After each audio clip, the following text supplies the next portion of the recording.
once again, welcome to Melvet's Table. Today, I will show you a very easy recipe. This is the buttered garlic prawns with broccoli. Alright guys, here are the ingredients.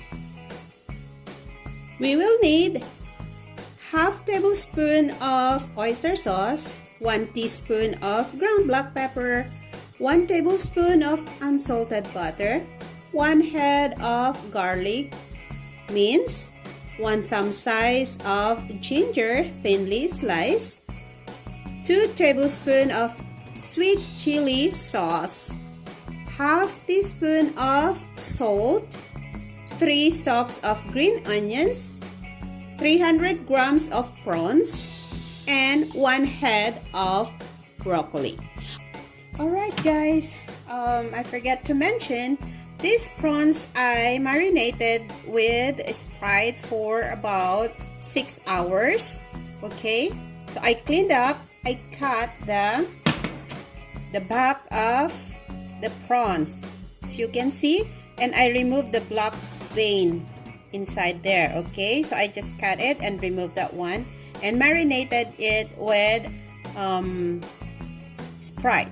Okay, so what we do, I heat up an oil here. It's already hot, so we will fry these prawns.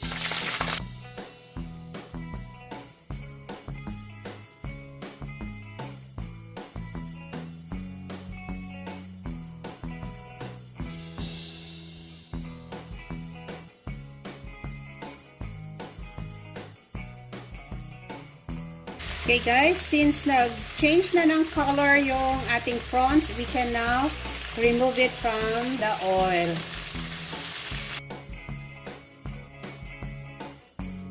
Okay guys, sa isang pan ulit, we will heat up the oil and we will add the ginger.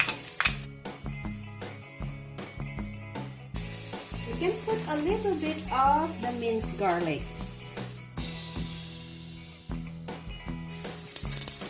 And then, I blanch my broccoli and wash it with cold water kasi ayoko siyang mag-iba yung kulay. Then, we will fry the broccoli in.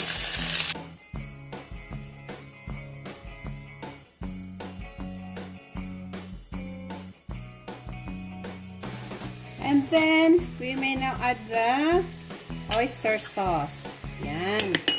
And the sweet chili sauce. Mix up together, guys. Mix up lang natin siya.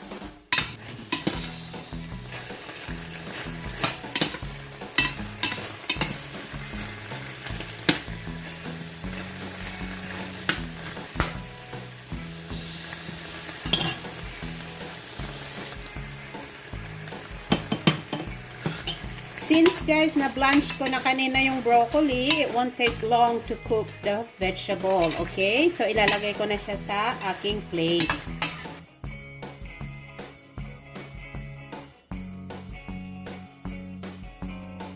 Okay guys, sa isang malinis na pan, maglagay ulit tayo ng konting oil, konti lang, para i-fry natin yung ating garlic.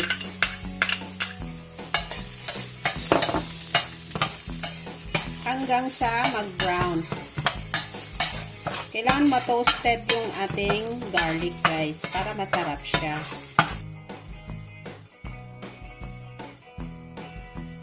You can add the butter.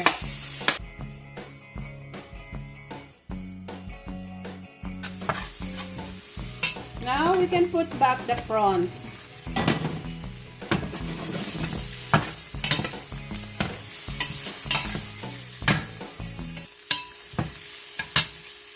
Put the ground black pepper.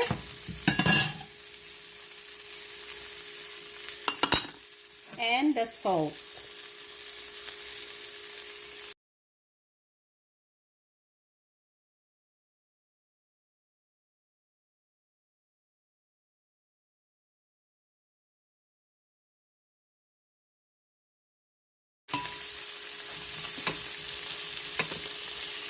Ayan guys, luto na yung ating prawns. So, I will now add the spring onion.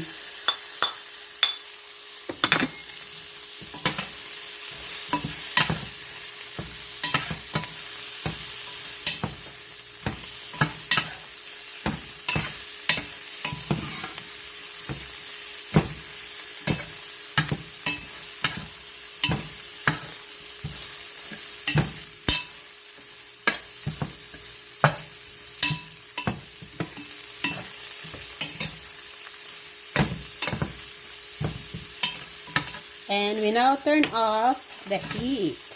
Yan, luto na guys. Sarap.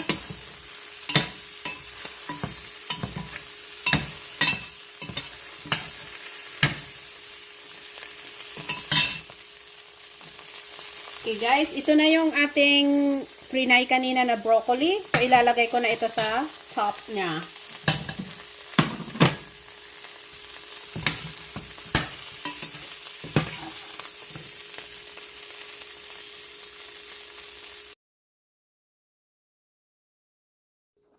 Here it is guys, our very delicious garlic butter prawns with broccoli. Okay, you can also cook this with shrimps. Yan. To all my subscribers, thank you so much. And if you are new in my channel, please don't forget to click on the subscribe button and the notification bell so you'll always be updated every time I will post a video in my channel. Alright guys, maraming salamat sa inyong lahat.